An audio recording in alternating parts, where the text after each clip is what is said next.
episode of The Silicon Dreams on Radio Zindagi 1550 AM. This is your show host, RG Sonia, the founder of Orbis 86, where we are on a mission to onboard the next million people to Web3 and AI and help them set up their careers in these trending tech. Joining me in the studio today, we have Madhavi Rajan, who has had an illustrious career. Her journey from India is nothing short of inspiring, and I'm so glad to have her here in the studio talk to us about the trends in AI and also the role of culture as well as women in the field of AI. Madhvi, welcome to the Silicon Dreams. Thanks, Sonia.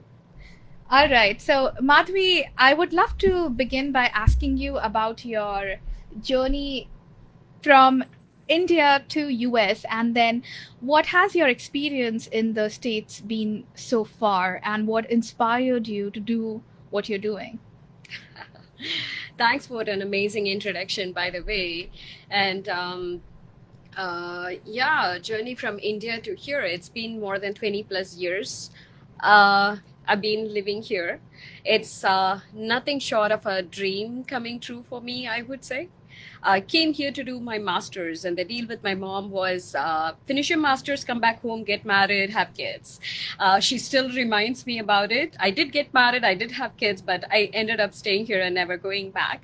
And I had like an immense transition in my career, like started off as an engineer and then I moved a lot into like product and the business roles. So at this point of time, I work with small and large businesses looking at their business growth opportunities. All right. Well, Madhvi, thank you. Thank you for, talking to us about your journey. And we will lean hard into it as we get closer to some of these questions that actually address some of the cultural significances in looking at these trending technologies. So my first question to you is going to actually be about your experience, your background in just AI, and where do you see AI going from where it is right now, and what really excites you about AI? What really excites about AI, I think we are at the very early stages. I know we have been talking about AI, the LLM and ChatGPT just escalated it to a different level where everyone talks about it on an everyday basis. The tech has been there for a long time, right? More than a decade. And there's a lot of developments that's been happening, but we are at the transition point right now. There is ChatGPT, there is large language models, everybody talks about it. How does it all convert into helping us on an everyday basis? The real applications, the real business opportunities. I think there is a lot out in the world that needs to be developed. So, which use cases, or let's talk about one particular use case that really excites you, where you see it becoming maybe a part of our everyday lives, directly or indirectly? I think customization across multiple different industries. Customization, personalization. Customization, exactly, right? Like we are at a point, especially in Bay Area, you would see that a lot of solutions are generalized, but we are probably the most culturally diverse representation in the whole world, I would say, in some sense, right? And for example, like I have a 6-year-old, she goes for like a math tuition and a math classes and stuff, right? She gets generic solutions or generic work to do. One size fits all One sort of size fits all. solutions.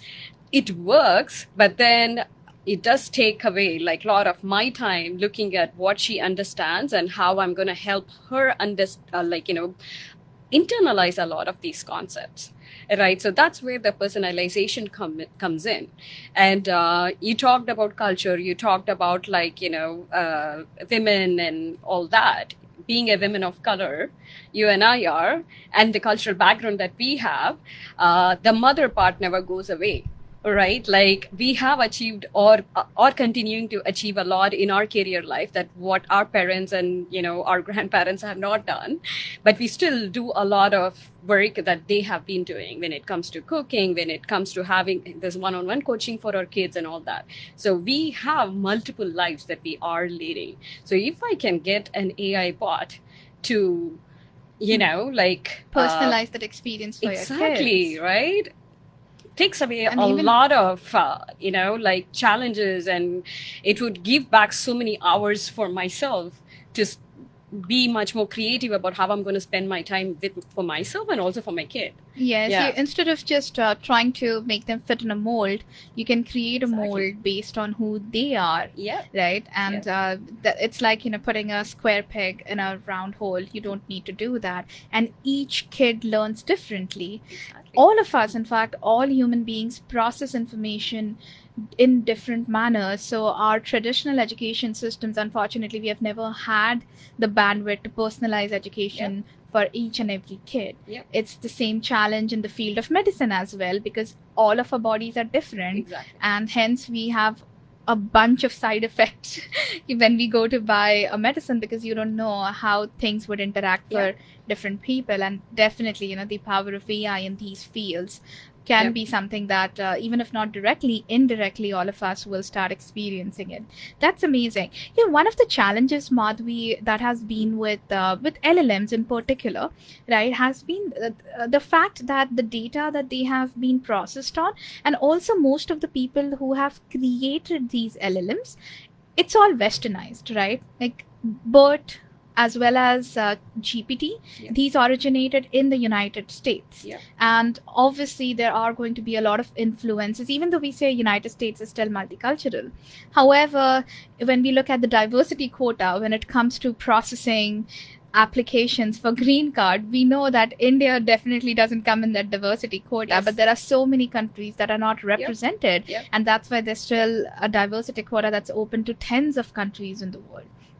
So in your personal experience, how have you ever experienced, by the way, an AI system being biased? And can you share that with us, and maybe also share your thoughts on what can we best do to reduce these biases? Because eliminating them, we might still be a very long way from them, but how do we minimize these biases?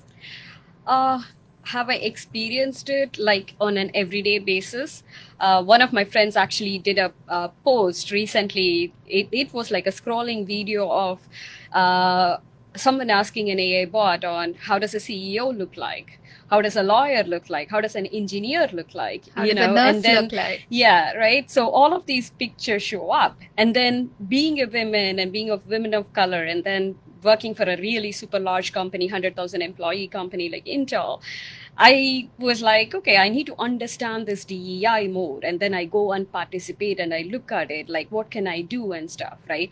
The problem again is DEI is diverse by itself, right? Like the challenges women face in the industry is a superset. And then women of color face is a different superset. And within that women of color, there are multiple different subsets. So as an Asian women, right? And even within Asian, there are like multiple subsets. I don't think Indian women come out and talk about the challenges enough and well enough. So you asked about like, hey, they are all trained by the data sets, yes, but is there even enough data even today, like for me to go and feed an AI engine? Yeah. No. Do you have data that actually is created by people of these culture and keeping that culture in mind? I think that is a larger challenge, right? Not having access to those data sets. Not having access, and also not even, I would say, like, I would blame myself as well, right? Like, I don't talk about my challenges. Yes, everybody talks about imposter syndrome and a lot of different factors, but brown women have different set of problems, right? Like, we are very humble. We never talk about our, our wins, but also we don't talk about our problems. So when you don't talk about something, how can you even find a solution about it, right? Okay, for example, I can never find a foundation for my skin color in US, right? Do I talk about it?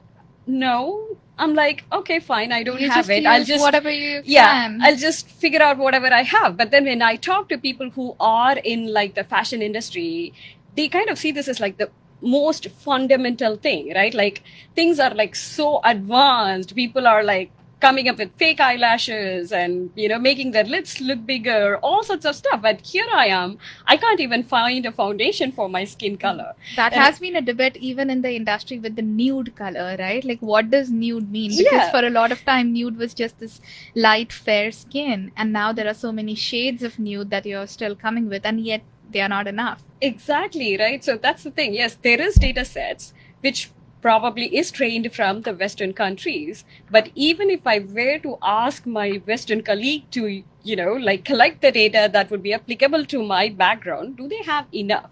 So I would say, like, we should be talking more about what are the things that we need. I mean, do we have a lack of technologists from our background? Not at all. No. But do our technologists think about creating solutions for our own people?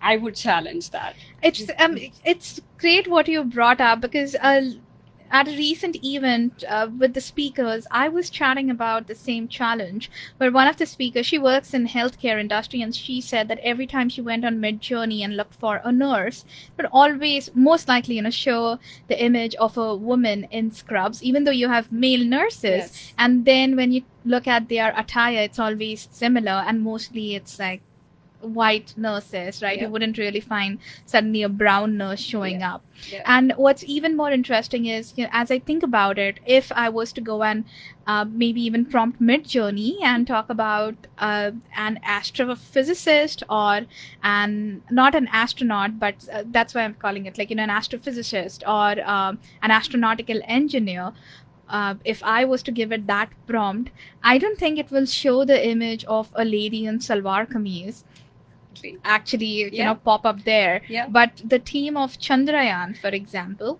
a lot of them They were wearing were saris. people, yes. Yeah. They were wearing saris, they were there in salwar kameez, and it was a huge team of women scientists, Yeah. right, supporting it. Yeah. But will that ever show up on Midjourney? Not unless I prompt it to show Sure. it that way. Exactly. I can prompt it to show it that way, but by nature, it doesn't just have access to that sort of data, I believe. And you are right. I think in general, that's one of the issues with Indians and Indian women in particular. We are way too humble, because I've had even my friends talk about, hey, you're just being very humble about it. You need to talk about your Yeah. wins, right? Yeah. And Yeah. I think you hit the nail on the wall on its head when you said that, hey, not just your wins, but also your challenges. Quite often, we are not very vocal, because we think that, if we are vocal, we will be shunned. And Yeah. it's already very difficult for us to open doors. Exactly. And if you are vocal, as a guy, especially as a white guy, or even a smart brown guy from IIT, if you're very vocal, people look at it, ooh, this guy is a go-getter. But as a woman, if you're vocal, they actually look at you as a troublemaker. Yes. So that's interesting, right? And it's not just the men in the room; even the women will look at you as a troublemaker. Exactly. So let me ask you this, right? You are at a unique intersection of gender and race, right? A brown woman in this in the field of not just AI, but you have had an illustrious career. Last job was that at Intel. So in this unique position that you are on, how do you actually work on different systems, and just managing these different identities that you have and making yourself fit in a workplace? Has that worked well for you? Have you ever felt like you had to try harder than people around you? Oh yeah, definitely. I mean, like I said, like, we all have these boxes of identification, and you have to, like, break the bias, right? But the thing that worked for me more is to make sure that I am not being conscious of my skin color or gender. Like Intel being a global company, 100,000 plus employees, you get to interact with people from Israel, people from India, and even the cultural differences between different states in US is so different. It was an eye-opening for me. So I had to be very conscious about what I am bringing to the table and be conscious about the content. And even if there are unconscious biases that are, used at you, try to break it.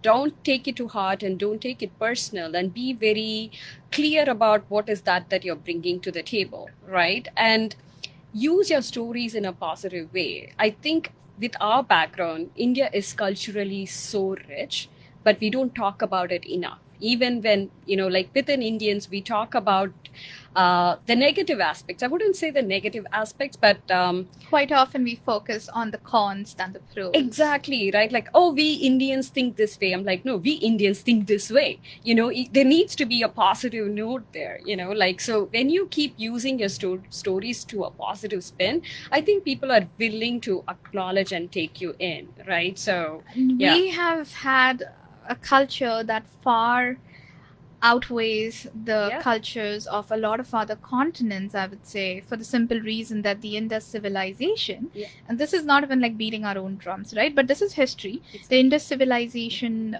were able to settle down. It is a known fact that when people had to move from one place to another, as a nomadic culture, it's hard to actually innovate. Innovate as in, you, because you're always on the move, so that definitely impacts parts of your life.